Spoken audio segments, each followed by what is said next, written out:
Episode 2 তে আমরা দেখতে পাই যে ডেমনরা আছে তারা আরও অন্য জায়গায় গিয়ে এখন আক্রমণ করতে শুরু করে। কিন্তু সেখানে যে গার্ডরা আছে তারা মানুষ, এবং তারাও নিজেদের ম্যাজিক ব্যবহার করে সেই ডেমনদের আটকানোর চেষ্টা করছিল। কিন্তু তবুও তারা সেই ডেমনদের কিছুই বিগড়াতে পারছিল না, কারণ যে ডেমনরা আছে তারা তাদের চেয়ে অনেক বেশি শক্তিশালী।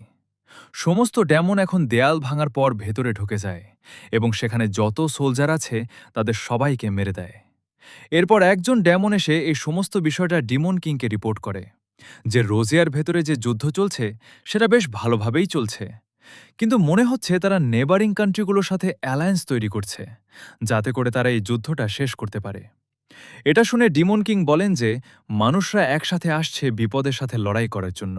যদি এমনটাই হয় তাহলে আমি এই কাজটা তাকে দিচ্ছি। এরপর দ্বিতীয় দৃশ্যে আমরা সেটিকে দেখি যে কিনা এখন ইকেকে সার্ভ করছে। এরপর পপরের দৃশ্যে হোয়াইট রোজ নাইটের কমান্ডার এলিস্টারকে দেখানো হয়, এবং এখন সে সেখানকার কমান্ডারকে বলে যে আপনি আমাকে এখানকার ইলিয়াসকে রিটেক করার জন্য ডেকেছেন, তাই তো? তখন সে বলে যে আমরা বাকি নেশনগুলোকে আমাদের সুবিধা নিতে দিতে পারি না, তাই যাও। এটা শুনে এখন এলিস্টারও চলে যায়। এরপর এখন দ্বিতীয় দৃশ্য দেখানো হয় যেখানে আমরা একজন লোককে দেখি যে কিনা সবাইকে জড়ো করে একটা গেম খেলাচ্ছে, এবং সে বলছে যে তোমাকে শুধু এটাই বলতে হবে যে বলটা কোনো কাপে আছে, এবং যদি তুমি বলে দাও তাহলে তোমার যে পয়সা আছে সেটা আমি ডাবল করে দেব এবং তোমাকে দিয়ে দেব। ঠিক তখনই আমরা দেখি যে সেখানে সেটি এসে যায়, এবং সে এখনক্ষণ আন্দাজ করে যে সেই বলটা কোনো কাপের নিচে আছে। তখন দোকানদার এখন তাকে বলে যে তুমি এই ব্যাপারে কত পয়সা বেটে লাগাবে। তখন সেটি বলে যে আমার কাছে তো কোনো পয়সা নেই। এটা শুনে সেই দোকানদার বলে যে পয়সা ছাড়া তুমি কিভাবে খেলবে।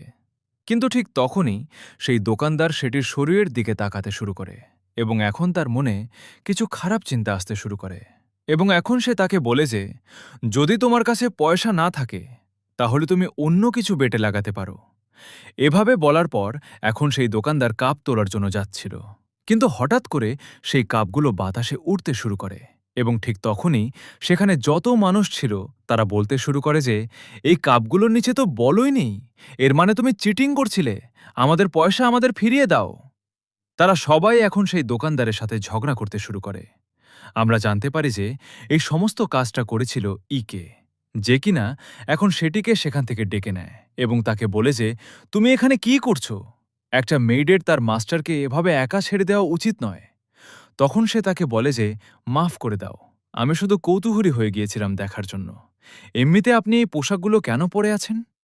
তখন ইকে বলে যে আমাদের উদ্দেশ্য হলো যে আমরা এখন শত্রুদের একটু স্কাউট করব এবং একটু তথ্য সংগ্রহ করব, তাই আমি আমার সেই কমান্ডারের পোশাকে নেই, না হলে আমার উপর আরও বেশি টেনশন আসবে। চলো তাহলে এখন সামনে এগোই। এরপর তারা দুজন এখন সামনে এগিয়ে যাচ্ছিল, যেখানে ইকে বলে যে মনে হচ্ছে কিং যে অ্যালায়েন্স তৈরি করেছেন সেই কথাটাই সত্যি, এমনটাই আমার মনে হচ্ছে, কারণ এখানে যত সোলজার আছে তারা বেশ দ্রুত গতিতে কোথাও যাচ্ছে।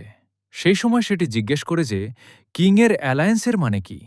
তখন ইকে তাকে বলে যে এটা একটা অ্যানসেন্ট অ্যালায়েন্স, যেখানে দেশগুলো একসাথে আসে বিপদের সময়ে, এবং তাদের ইন্টারেস্ট না থাকলেও তাদের জয়েন করতেই হয়। এটা শুনে সেটি বলে, এবং আমি বুঝে গেছি, এর মানে যখন ডেমনরা আক্রমণ করবে তখন আমাদের সবাইকে একসাথে মিলে কাজ করতে হবে ডেমনদের হারানোর জন্য।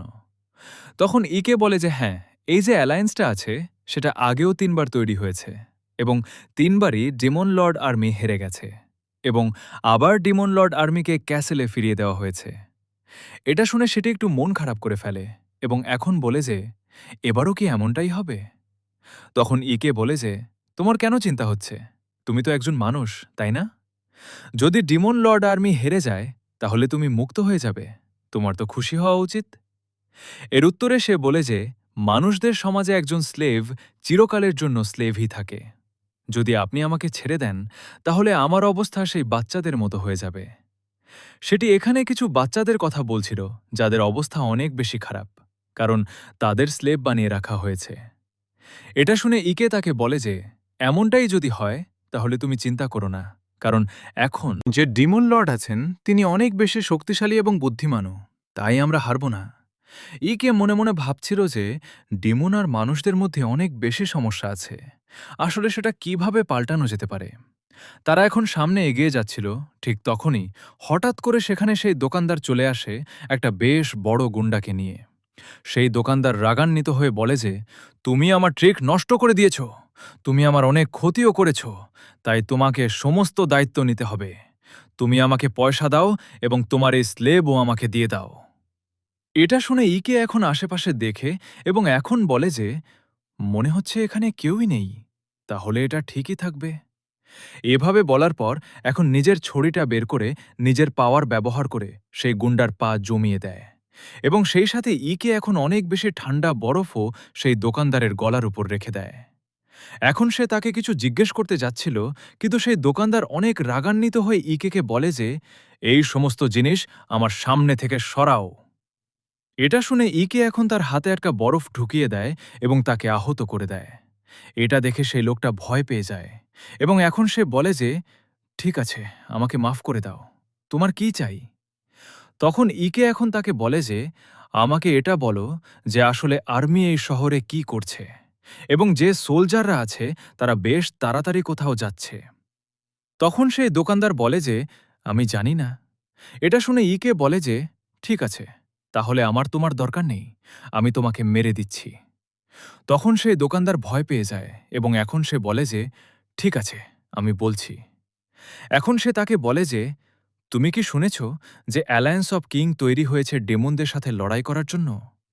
তো রোজারের যে আর্মি আছে তারা অ্যালায়েন্সের আগেই ডেমন লর্ড আর্মির উপর আক্রমণ করতে চায়। এটা শুনে ইকে ভাবে যে হয়তো তারা এমনটা এই কারণে করতে চাইছে কারণ তারা একাই তাদের নেশনের জন্য নাম কামাতে চায় এবং নিজেরাই ক্রেডিট নিয়ে যেতে চায়।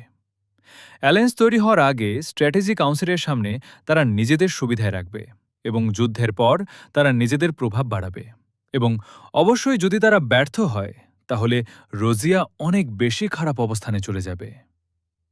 ইকে এখন সেই দোকানদারকে জিজ্ঞেস করে যে আসলে তারা কোথায় আক্রমণ করবে। তখন সেই দোকানদার বলে, আক্রমণ করার জন্য একটাই জায়গা আছে এবং সেই জায়গাটা হলো ইলিয়াস, কারণ সেখানকার যে গেট আছে সেটা অনেক বেশি ভাঙা এবং সেটা তেমন বেশি ডিফেন্ডেডও নয়। এটা শুনে ইকে বলে ঠিক আছে এবং এখন সে সেখান থেকে চলে যাচ্ছিল, কিন্তু এখন সেই দোকানদার তাকে বলে যে আমাদের খুঁড়ে তো যাও, কিন্তু ইকে তাকে একদমই খোলে না। পরের দৃশ্যে এখন আমরা দেখি যে ইকে কাজ করছিল, ঠিক তখনই হঠাৎ করে সেখানে একটা মেয়ে আসে এবং এখন তাকে বলে যে আসলে ইকে তুমি এত সময় ধরে কোথায় ছিলে, আমার তোমার জন্য অনেক চিন্তা হচ্ছিল। তখন ইকে তাকে বলে, মাফ করো, আমি একটু রোজারাকে স্কাউট করছিলাম। তখন সেই মেয়ে এখন তাকে বলে যে আসলে তোমার সাথে এই মেয়েটা কে। তখন সেটি এখন নিজেকে ইন্ট্রোডিউস করে এবং এখন বলে যে আমি ইকের মেড। এটা শুনে সেই মেয়ে বলে, এই মেড, এ তো অনেক বেশি কুৎসিত। এটা শুনে সেটিও একটু রাগান্বিত হয়ে যায়। সেই সময় এখন সেই মেয়ে ইকেকে বলতে শুরু করেছে, সেটিকে ভুলে যাও, আমি তোমার মেড হয়ে যাচ্ছি। এটা দেখে সেটি আরও রাগান্বিত হয়ে যায় এবং এখন সে সেই মেয়েকে বলতে শুরু করে যে আমার মাস্টার এখন ক্লান্ত, তাই আপনি এখান থেকে চলে যান। এটা শুনে সেই মেয়েও রাগান্বিত হয়ে যায় এবং এখন আপোসে তাদের দুজনের মধ্যে ঝগড়া শুরু হয়ে যায়। ঠিক তখনই আমরা দেখি যে ইকের সেই সঙ্গী, যে কিনা শুকুর, সে সেখানে চলে আসে। পরের দৃশ্যে এখন আমাদের রোজিয়ার আর্মিকে দেখানো হয়, যারা এখন ইলিয়াসের উপর আক্রমণ করতেই যাচ্ছে। তারা এখন দেখে যে এখানে তো অনেক বেশি শান্তি রয়েছে। এটা দেখে তারা বুঝে যায় যে হয়তো তারা গেট রিবিল্ড করার কাজে ব্যস্ত আছে। ঠিক তখনই এলিস্টার তার আর্মিকে বলে যে আক্রমণ করে দাও, এবং এখন সেই আর্মিও আক্রমণ করতে যাচ্ছিল। কিন্তু ঠিক তখনই হঠাৎ করে মাটির নিচ থেকে এখন অনেক স্কেলেটন বাইরে বেরিয়ে আসে। এটা দেখে সেই গার্ডরাও এখন হকচকিয়ে যায় এবং এখন তারা বলছিল যে স্কেলেটন আমাদের কিছুই বিগড়াতে পারবে না। কিন্তু ঠিক তখনই হঠাৎ করে যে সোলজার এই কথাটা বলছিল তার গায়ে একটা তীর এসে লাগে এবং আমরা জানতে পারি যে এখানে আরও অনেক ডেমন চলে এসেছে, যারা এখন তাদের উপর আক্রমণ করতে শুরু করে। আক্রমণে অনেক সোলজার আহত হয়ে যায় এবং এখন তারা ভয়ে সবাই রিট্রিট করে নেয়। এরপর আমরা দেখি যে যে এলিস্টার আছে সেও এখন সেখান থেকে পালাতে শুরু করে। এটা দেখে ইকের সঙ্গী বলে যে এই হোয়াইট রোজ নাইট বেশ ভালো কাজ করেছে, ভালো হয়েছে যে সে রিট্রিট করে নিয়েছে। সে ইকেকে বলে যে আমরা এদের উপর আক্রমণ আপনার কারণেই করতে পেরেছি, কারণ আপনি তথ্য সংগ্রহ করেছিলেন। এটা শুনে ইকে বলে যে আমার প্রশংসা করো না। এটা শুনে তার সঙ্গী বলে যে আপনি তো কতটা বিনয়ী। তারা সবাই সেখানে দাঁড়িয়েছিল, কিন্তু ঠিক তখনই হঠাৎ করে ইকের উপর কেউ পেছন থেকে একটা তীর ছুঁড়ে দেয়, যার কারণে ইকে এখন অজ্ঞান হয়ে সেখানেই পড়ে যায়। এবং এখন অন্যদিকে সেই কমান্ডারই জানতে পারে যে এলিস্টার রিট্রিট করে নিয়েছে, এবং যে ডিমন লর্ড আর্মি আছে তারা সেখানে একটা ট্র্যাপ বিছিয়ে রেখেছিল। এটা শুনে সেই লোকটা রাগান্বিত হয়ে যায় এবং বলে যে এলিস্টারকে এখনই জেলে ঢুকিয়ে দাও। সে আমাদের নেশনের সবচেয়ে ভালো জেনারেলদের মধ্যে একজন, কিন্তু আসলে তার সাহস কিভাবে হলো এভাবে রিট্রিট করার? এটা শুনে সেই লোকটা বলে যে কিন্তু যদি আমরা তাকে অ্যারেস্ট করি তাহলে বাকি সোলজাররা একটু রাগান্বিত হয়ে যাবে। যার উত্তরে সেই লোকটা বলে যে আমার কিছু ফারাক পড়ে না, এলিস্টারকে তার নিজের অ্যাকশনের জন্য নিজেই রেসপন্সিবিলিটি নিতে হবে। শেষমেশ এই সমস্ত বিষয়ে কিংকে কিভাবে জানাবো? অন্যদিকে এখন ইকেকে দেখানো হয়, যার এখন জ্ঞান ফেরার সাথে সাথেই সে দেখে যে তার পাশে তো সেই কমান্ডারই ঘুমাচ্ছে। সে এখন তাকে বলে যে তুমি এই পাশে কেন ঘুমাচ্ছ? তখন সে বলে যে তুমি আমার সাথে এইভাবে কেন কথা বলছো? আমি তোমার জীবন বাঁচিয়েছি। ইকে এখন একটু কনফিউজড হয়ে যায় এবং এখন তাকে জিজ্ঞেস করে যে আসলে কি হয়েছিল। এটা শুনে সেই কমান্ডার বলে যে তোমার কি মনে নেই যখন তোমার গায়ে সেই তীরটা লেগে গেছিল, তখন আমি তোমাকে হিল করেছিলাম। এটা শুনে ইকেরও এখন মনে পড়ে যায় যে হ্যাঁ, তার তীর লেগেছিল। কমান্ডার এখন তাকে বলতে থাকে যে আমি তোমাকে অনেক ভালোভাবে হিল করে দিয়েছি, তোমার কোমরে কোনো দাগও থাকবে না। তখন ইকে এখন তাকে ধন্যবাদ জানায়, যার উত্তরে সেই কমান্ডার বলে যে কোনো ব্যাপার না, এমনিতে আমাকে এটা বলা হয়েছে যে এই যুদ্ধের সময় কোনো মানুষই মারা যায়নি। তুমি এখন কি করবে যদি ডিমন লর্ডের আবার সন্দেহ হয়? যার উত্তরে ইকে বলে যে আমি একটা রাস্তা খুঁজছি যাতে করে মানুষ আর ডেমন একসাথে খুশিতে থাকতে পারে, এবং এই বিষয়টা কখনোই পাল্টাবে না। এটা শুনে এখন সেই কমান্ডার সেখান থেকে চলে যেতে শুরু করে এবং বলে যে এখনকার জন্য তুমি এখানেই থাকো এবং একটু বিশ্রাম নাও, কারণ তুমি একজন মানুষ, আমাদের মতো ডেমন নও। এভাবে বলার পর এখন সে সেখান থেকে চলে যায়। সেই সময় ইকে সেই তীরটাই দেখছিল যেটা এসে তার গায়ে লেগেছিল। সে বলেছে কেউ আমার উপর পেছন থেকে আক্রমণ করেছে, এর মানে ক্যাসেলের ভেতরে কেউ ইনফিল্ট্রেট করেছে। অথবা সে কিছু বলতে যাচ্ছিল, কিন্তু ঠিক তখনই হঠাৎ করে সেই একই মেয়ে চলে আসে, যে কিনা এখন তাকে জড়িয়ে ধরে এবং বলে যে আমি অনেক ভেতর থেকে খুশি যে তুমি ঠিক আছো। সেই সময় ইকে তাড়াতাড়ি তার মাস্কও পরে নেয়। সেই সময় সেটিও এখন তার কাছে এসে বসে যায়। তখন ইকে তাদের বলে যে চিন্তা করো না, আমি ঠিক আছি। ঠিক তখনই সেই একই ডেমন মেয়ে সেটিকে বলে যে তুমি একজন মানুষ, ইকের এত কাছে এসো না। যার উত্তরে সেটি বলে যে আমার তো শুধু আমার মাস্টারের চিন্তাই হচ্ছে। এটা শুনে সেই মেয়ে একটু রাগান্বিত হয়ে যায় এবং এখন সে ইকেকে আরও বেশি জড়িয়ে ধরতে শুরু করে। এটা দেখে সেটিও রাগান্বিত হয়ে যায় এবং এখন তারা দুজনেই আবার অ্যাপসে ঝগড়া করতে শুরু করে। কিন্তু ঠিক তখনই হঠাৎ করে ইকের সেই সঙ্গী সেখানে চলে আসে এবং এখন সে সেই মেয়েটাকে তুলে বাইরে ছুড়ে দেয় এবং দরজা বন্ধ করে দেয়। এটা দেখে সেই মেয়ে রাগান্বিত হয়ে যায় এবং এখন তাকে বলতে শুরু করে যে আসলে তুমি এটা কি করছো? কিন্তু সে একদমই তার কোনো রিপ্লাই দিচ্ছিল না। এটা দেখে সেটি এখন তাকে বলে যে তুমি অনেক ভালো কাজ করেছো। এরপর ইকে সেই লোকটার কাছে আসে এবং বলে যে আমি চাই যে তুমি আমার জন্য কিছু করো। আমি চাই যে তুমি সেই হোয়াইট রোজ নাইটের কমান্ডারের খোঁজ বের করো যে আমাদের উপর আক্রমণ করেছিল। তখন সেই লোকটাও বলে যে ঠিক আছে, আমি খুঁজে দেখছি সে কোথায় আছে। এরপর পরের দৃশ্যে মাইকিকে জানানো হয় যে এলিস্টারকে জেলে রাখা হয়েছে কারণ সে ব্যর্থ হয়েছিল এবং সে রিট্রিট করে নিয়েছিল। আমরা এখন দেখি যে ইকে সেই একই প্রিজনে আসে এলিস্টারের সাথে দেখা করার জন্য, কিন্তু তার সাথে সেই একই ডেমন মেয়েও এসেছে, যে কিনা ইকেকে বলে যে তুমি একা কেন এলে? একা আসাটা বিপজ্জনক।